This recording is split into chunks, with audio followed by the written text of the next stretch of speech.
Hi, I'm Dr. Dan Ratner. As part of our how-to series, we are going to look at how to take in a diagnosis most accurately and to your best advantage in getting better. If you haven't already, click subscribe, ring the bell for notifications, and put your comments below, and I'll get back to you personally. Today, I want to talk to you about diagnosis. This is something that I've thought about for years and years and years, having been a therapist now for over 20 years in the field. I've often felt that diagnoses are not really doing us any favors. So many of you will know of what's called the DSM. This is the mental health book of diagnoses, essentially. And what it really does, the only thing it really does well, potentially, is it allows for practitioners to talk to each other about collections of symptoms so that we can get in the right ballpark of what we're talking about. But how useful is that really? It's not. It's not really useful to anyone, and actually there's a lot of ways in which it's downright harmful. So here's what I'm going to talk about, is the difference between diagnoses and symptoms. This is a very important distinction. In my experience, diagnoses are not largely helpful, and even worse, they're often completely untrue. Now, how can I say that? Well, I'm going to say more about it, and it'll make sense in a second. First of all, let's take the idea of a disorder versus a symptom. A lot of things in the psychological world and in the medical world are labeled disorders or syndromes. Well, here's the problem. A diagnosis is a collection of symptoms. It doesn't tell why it is happening. It only tells you what is happening. It's just a collection of symptoms. Same thing with a syndrome or anything that we are trying to describe. Now, there are times where it is important to use these things, especially in the medical field. I'm not weighing into that. There are plenty of times where there is a legitimate diagnosis and symptom in the medical field. It happens all the time. In psychology, it's a different story. And in mind-body medicine, it's also a different story. When we're talking about disorder versus symptoms, one is attributed to the sufferer as a characteristic. That's a disorder. The other is just an experience. That's a symptom. Now, earlier in the week, I released a video in the Mind-Body Connection about moment-to-moment thinking. There, I said how important it is to be able to think of things that way in the mind-body world. Now, when somebody has, let's say, diabetes, my wife is a type 1 diabetic, that could certainly be called a disorder or a syndrome or a disease. And it is. That has symptoms, but it also has a very specific track record of how things go. It has consequences of what happens if she doesn't have enough sugar and that sort of thing, or if she doesn't get enough insulin. So when I'm talking about diagnosis, I'm not really talking about medical diagnosis when it comes to life or death things. But when we're talking about musculoskeletal things or pain issues, here is where we have a problem. Medicine is calling something a disorder or a syndrome when really it's just a symptom. This happens all the time. It happens in psychology all the time. So the thing about a symptom is it's not actually defined in any particular way as related to a given cause. Let's take muscle pain. Well, you can't have a diagnosis of muscle pain. That's a symptom. You can, if somebody wants to, say, oh, you have complex regional pain disorder, which they do say. To me, that one kind of makes me laugh because what it's saying is these people don't understand the mind-body principles. They don't understand the nature of pain. So they're just giving a diagnosis. A lot of times, diagnoses are given in these circumstances by people who are not being precise with their language. They don't actually understand it, and they would rather just put it in a bin that they can put away and say, okay, that comes from this diagnosis. Now, again, I want to be very clear. I'm not talking about cancer or heart disease or diabetes or any purely physical medical term. I'm not talking about that. But when we're talking about anything that could fit in the mind-body realm, diagnoses generally are not very helpful. This is true with chronic fatigue syndrome. This is true with all kinds of things. I'm going to get into eating disorders and all kinds of things that people get labeled with that actually are just symptoms.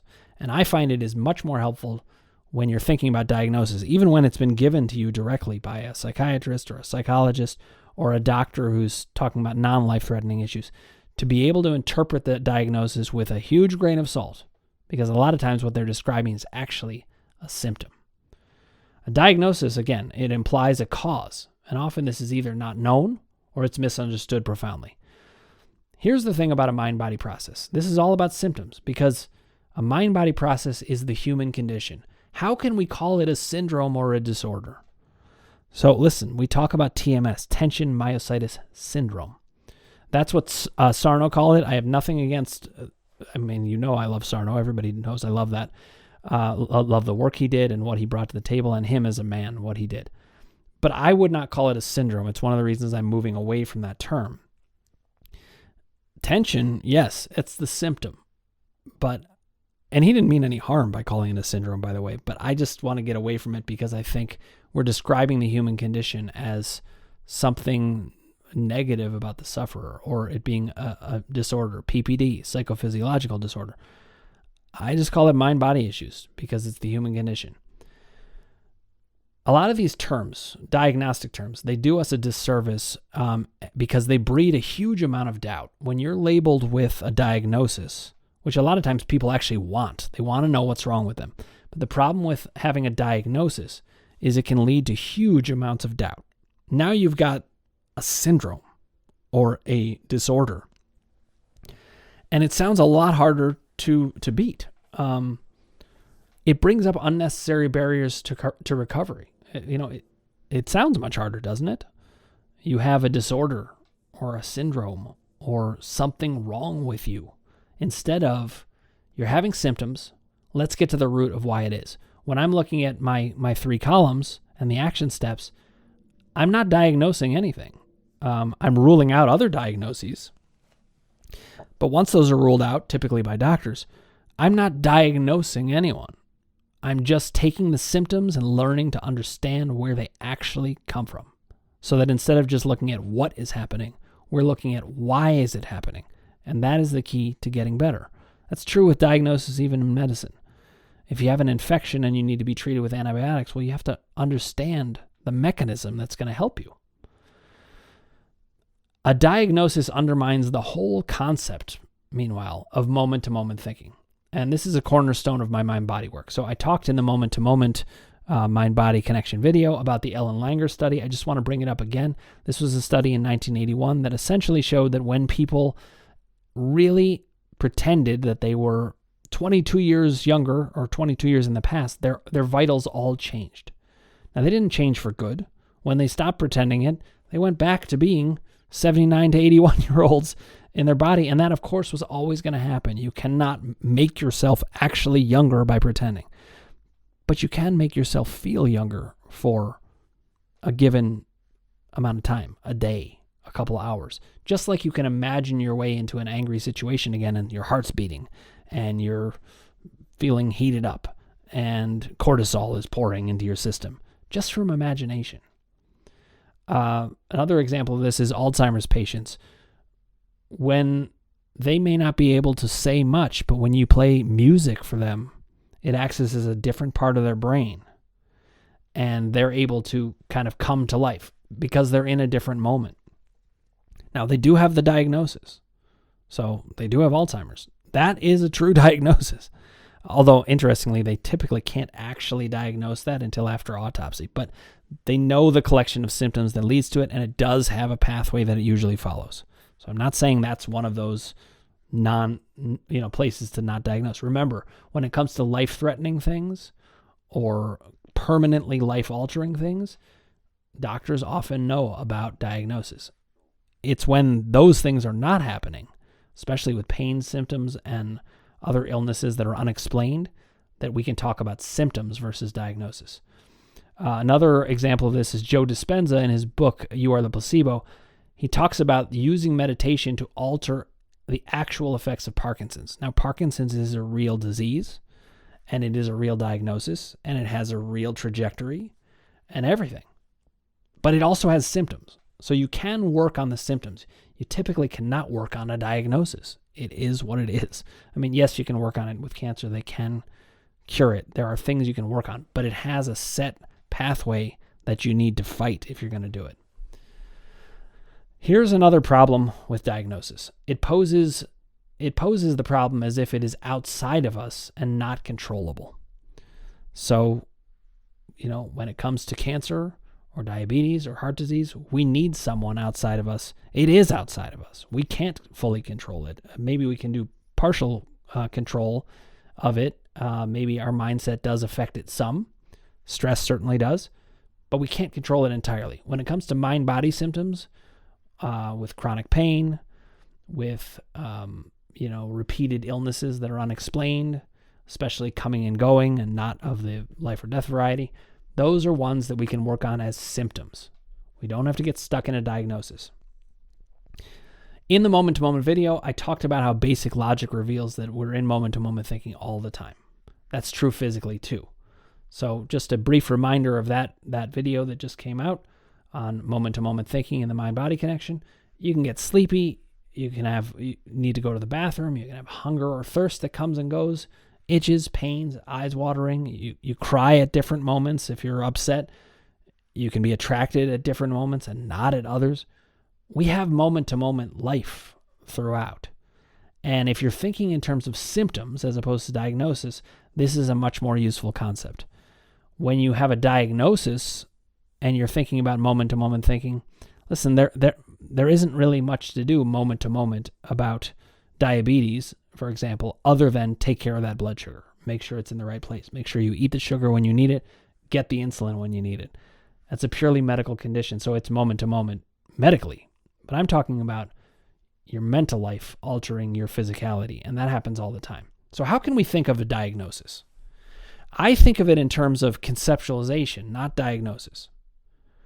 What do I mean by that? Conceptualization really is what symptom is happening and why is it happening. And that's a much more varied experience than diagnosis. Diagnosis tends to rely on a specific syndrome, disease, illness, disorder that plays out in a particular way. Well, conceptualization is not limited by that. It is simply saying what is happening and why. It doesn't have the limitations of a diagnosis. Combined with moment-to-moment thinking, a diagnosis, again, it's really just a description of symptoms. So it can be used for that, but let's use it for that then. Let's hear diagnosis as just a description of symptoms. Then let's move on to conceptualization. How can we understand what is happening? A diagnosis is just what is happening. Conceptualization is why is what is happening. And that is the important distinction. Now let's look at a couple of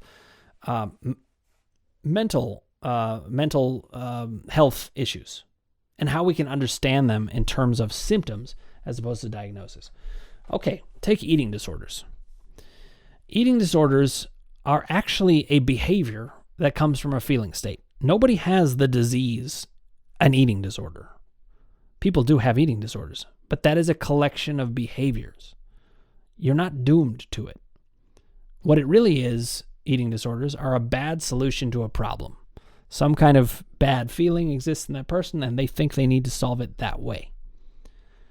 So if you're thinking in terms of diagnosis, it could sound really scary. You could sound like you're going to be stuck with this for a long time. And there's plenty of evidence of that people do get stuck with this for a long time, but not because they have a disorder. It comes because the way they are thinking about it doesn't allow them to move past the problem. If they were thinking in terms of symptoms, they could see that it's much more changeable. And I know it doesn't often feel changeable, but neither does chronic pain. So what you want to do is make the underlying problem conscious first. And then you need to figure out a better solution to the problem. And it's actually that simple when you're applying it as a symptom and not a diagnosis. Now, let's talk about the term mental illness. This is a term I generally do not like at all. And there's a reason I don't like it. Going along with the theme of today, it's a diagnosis, and it's a critical one at that, and it's also a pessimistic one. I mean, that sounds really bad, and the fact is, it mostly doesn't exist. If you want to talk about people who have a severe bipolar disorder or have some kind of psychotic process or schizophrenia, these things really do exist, and those can be classified as mental illness. But here's the thing, just like in medicine, those are the more serious life-altering, permanent things that have a trajectory and that really do fit with diagnosis. When there's a pattern that we can recognize, that makes sense. I still don't like calling it mental illness because I think it's negative. But to say that there is a mental process going on that is larger and isn't just a collection of symptoms, that I'm okay with being diagnosed. Bipolar is an interesting issue. How often is bipolar truly metabolic? A lot of people have ups and downs in life. I'm not trying to minimize people's experience, especially people who have true bipolar. This is something where chemically things are off in the brain. It does happen. It tends to be genetic and biological, but many doctors are going to be able to diagnose it when it's that. What's going to happen more often, though, is that there's going to be a lot of false positives. I cannot believe how many people are diagnosed as bipolar these days. And that is because people are not distinguishing between diagnosis and a collection of symptoms. If we're focused on conceptualization, we'll understand the difference. The conceptualization of somebody who truly has a metabolic disorder, it's all driven by metabolic life. And that needs to be addressed through medication. It can't be addressed through the mind-body process. But more often than not, a lot of people with bipolar, especially bipolar 2 or cyclothymic disorder, I don't even think of it necessarily as a disorder, though I'll rely on the doctors who do the testing of their brains to determine whether it is metabolic or not. If it proves to not be, then you've got just a collection of symptoms, and it can be treated the same way. Here's a way to think about it differently when it comes to symptoms. I like to think of whether things are, whether treatments and diagnoses or conceptualizations, more accurately, are trauma-informed. When you are trauma-informed, whether you're a medical doctor, a psychologist, psychiatrist, or anybody else who's consulting on these things, it's important to recognize that trauma can mimic a lot of diagnoses. And a lot of times people just say, oh, well, you have an eating disorder or you have a bipolar disorder. But they're not looking into the fact that you have trauma. If you have trauma, you likely actually have a collection of symptoms. And this is important because you're not stuck with it. Here's another one that came up recently with a person that I work with.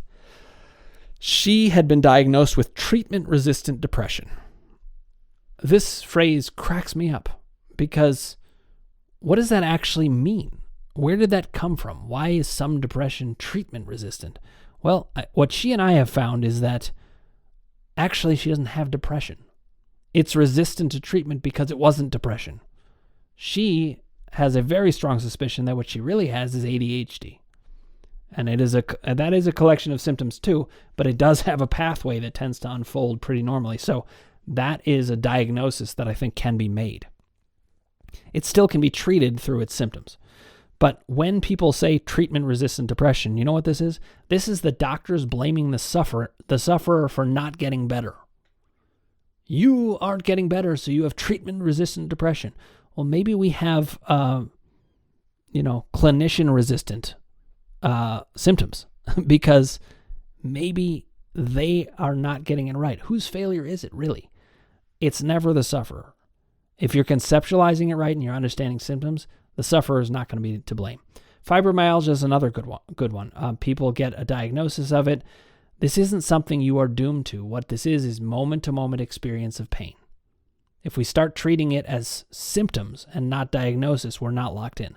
The same is true with chronic fatigue syndrome. I'm not diminishing whether people can actually have this syndrome. There's still things I need to learn about it. But I will say that I would encourage you, challenge the belief that you necessarily have this syndrome and you're stuck in it.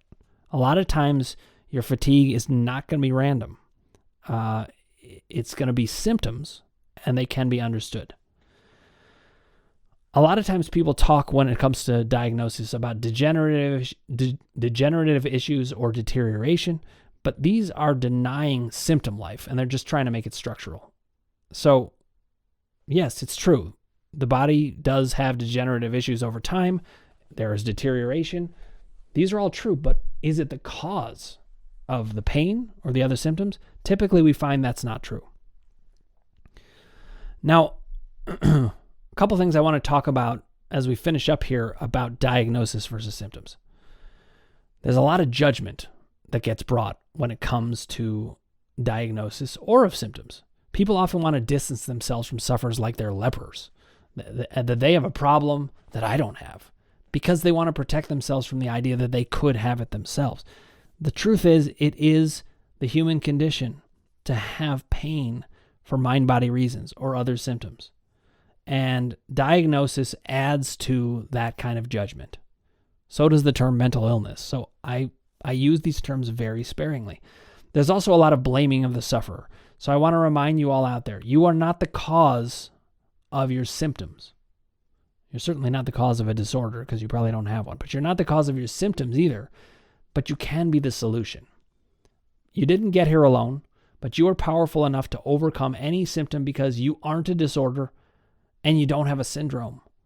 Generally speaking, when it comes to mind-body issues and the vast majority of symptoms that are not life-threatening or life-altering or clearly tied to some kind of physical condition or a brain chemistry condition, you've got symptoms, not a disorder, not a syndrome. And that means you can use moment-to-moment thinking to get rid of those symptoms, to understand those symptoms, and to alter them. So I hope this was a helpful discussion, and I look forward to hearing your comments on it. I'm very open to that. As you all know out there, I respond to comments directly. So put your comments below, and I will happily reply to you. If you haven't already, click subscribe, ring the bell for notifications, and hit like if you like what you're hearing. And I look forward to further discussions on all of this with you. Thank you again for watching and listening.